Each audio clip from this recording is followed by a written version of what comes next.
ரொம்ப முக்கியமான ஒரு விஷயம் பற்றி பேசணும். ஸோ அதனால தான் லைவ் வந்திருக்கேன். கொஞ்சம் சென்சிட்டிவான விஷயம். இதை பற்றி பேசுகிறதா இல்லையான்றதே எனக்கு ஒரு 3 நாளாக பெரிய ஒரு குழப்பமாக இருந்தது. பேசி தான் ஆகணும் அப்படின்ற ஒரு கட்டாயத்தின் பேரில் நான் இன்றைக்கி இந்த லைவ் வந்தேன். ஏன்னா நேற்று வரைக்கும் நாங்கள் கொஞ்சம் எவிடன்ஸ் பார்த்துட்டு இருந்தோம். எவிடன்ஸ் எடுத்துக்கலாம், நிறைய விஷயம் கதைக்கிறதுல எவிடன்ஸ் எடுத்துக்கலாம் அப்படின்னு சொல்லி யோசிச்சுட்டு இருந்தேன். ஸோ எனக்கு அதுக்கேற்ற மாதிரி கொஞ்சம் எவிடன்ஸ் கிடச்சிச்சு. அதான் சரி, இது லைவ் போடுறது தான் இப்போதைக்கான ஒரு சொல்யூஷன் அப்படின்னு தோணுச்சுது. ஏன்னா இப்படி ஒரு பிரச்சனை யார்கிட்ட போய்ட்டு பேசுகிறது, யாரை இந்த மாதிரி விஷயத்து பார்க்குறதுன்னு சொல்லி சத்தியமாக எனக்கு ஒரு ஐடியா இல்லை. இப்போ ஒரு கிட்டத்தட்ட இதுதான் விஷயம். ஒரு 1 மந்த்துக்கு முன்னாடி எனக்கு ஒரு கால் வந்தது.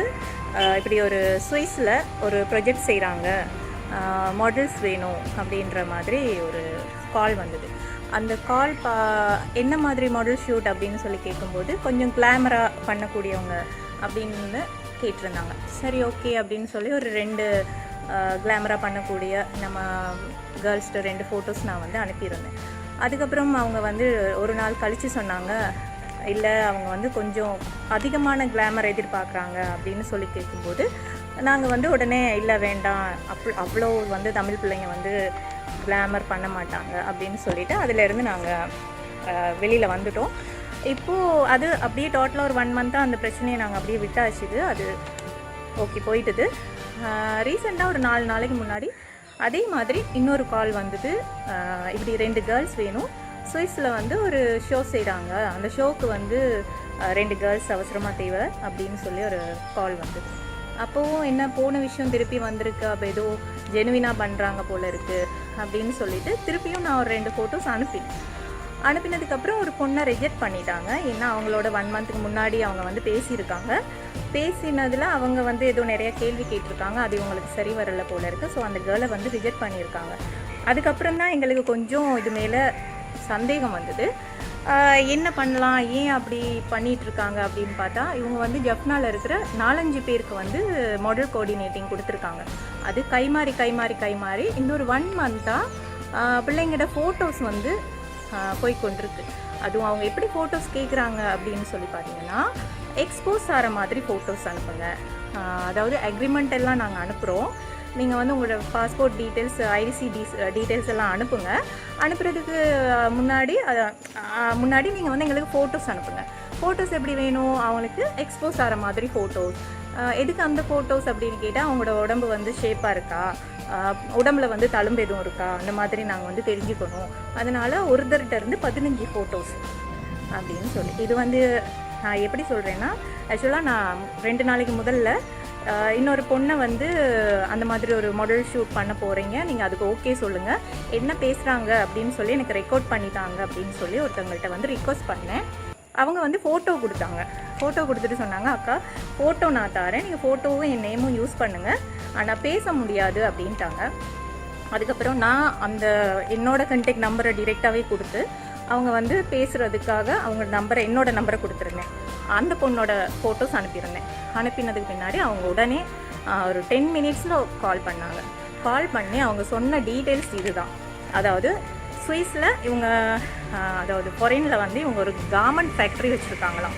அதில் 2020க்கு வந்து 178 ட்ரெஸ்ஸஸ் வந்து இன்ட்ரடியூஸ் பண்ணுறாங்க. இது வந்து இந்த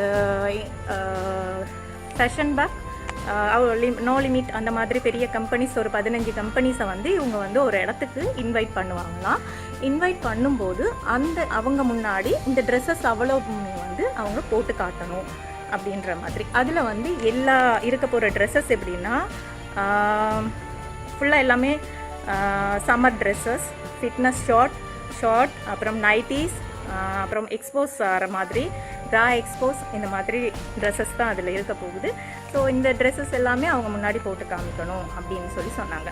அதுக்கப்புறம் சொன்னாங்க, நீங்கள் வர்றதுக்கு முன்னாடி ஒரு அக்ரிமெண்ட் தருவோம், அந்த அக்ரிமெண்ட்டில் வந்து உங்களுக்கு எவ்வளோ பேமெண்ட்ஸ் கொடுக்குறாங்க பர் டேக்கு, அங்கே வந்து நாங்கள் போகிற டிக்கெட், இந்த மாதிரி அக்கமண்டேஷன் எல்லாமே ஃப்ரீ, இது எல்லாமே நாங்கள் உங்களுக்கு செய்து தரப்போகிறோம், உங்களுக்கு வந்து இந்த இவ்வளோ அமௌண்ட் வரப்போகுது அப்படின்ற மாதிரி எல்லாம் சொன்னாங்க, டீட்டெயில்டாக சொன்னாங்க. எல்லாம் சொல்லிட்டு சொன்னாங்க, நீங்கள் வந்து இப்போதைக்கு உங்களோட ஐசியை வந்து ஃபோட்டோ காப்பி அனுப்புங்க, அதுக்கப்புறமா வந்து எனக்கு எக்ஸ்போஸ் ஆகிற மாதிரி 15 ஃபோட்டோஸ், அதுவும் டிஃப்ரெண்ட் ஷேப்பில், ஒரே போஸில் இருக்கக்கூடாது, வேறு போஸில் வந்து நீங்கள் அனுப்புங்க அப்படின்னு சொல்லி.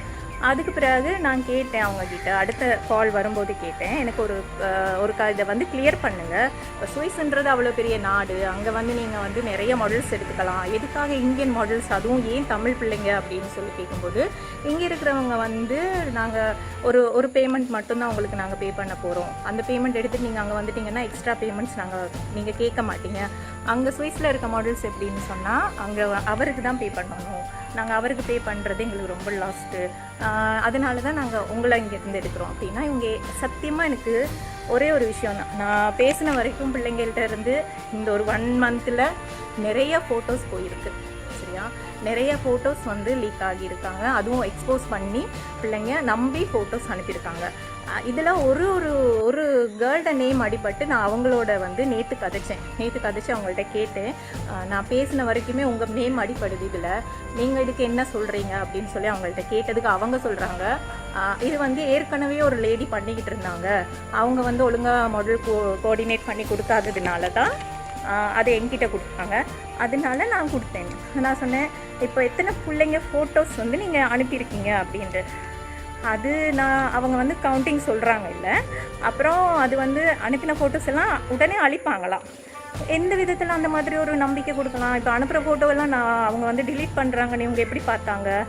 ஒரு தப்பான ஒரு விஷயம் நடந்துகிட்ருக்கு, அதுவும் ஜெஃப்னா பேஸ் பண்ணி நடந்துகிட்ருக்கு, தமிழ் பிள்ளைங்க டார்கெட் பண்ணி நடந்துகிட்ருக்கு.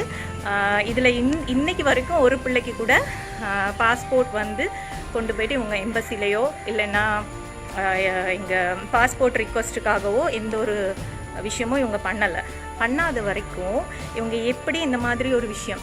எனக்கு இன்னொரு டவுட் என்னென்னா, இப்போ ஒரு 4 பேர்கிட்ட கை மாறி ஒருத்தங்களை நாங்கள் அலர்ட் பண்ணதுக்கப்புறம் 5வது ஒருத்தங்க கிட்ட போயிட்டாங்க, அவங்க 5வது ஒருத்தங்க கிட்ட போயிட்டு அவங்கள்ட்டையும் சொல்லியிருக்காங்க இதே சேம் சுவிஸ் விஷயம், இப்படி பிள்ளைங்க தேவை, மாடல் தேவை அப்படின்னு சொல்லிட்டு ஃபோட்டோஸ் கேட்டிருக்காங்க. அந்த கால் திருப்பி ஏற்கனவே இங்கே கதைச்சி ஒருத்தருக்கு வந்து என்கிட்ட அந்த கால் வந்தது, இப்படி வந்து திருப்பி கேட்குறாங்க, பாரு நாங்கள் இப்போது கிளியர் பண்ணிட்டோம், இங்கே யாரும் தரமாட்டோம் அப்படின்னு சொன்னதுக்கப்புறம் மறுபடியும் இன்னொரு ஏஜென்ட் மூலமாக மறுபடியும் தேடுறதுக்கு மறுபடியும் பிள்ளைங்களோட ஃபோட்டோஸ் எடுக்க ரெடி பண்ணிட்டாங்க.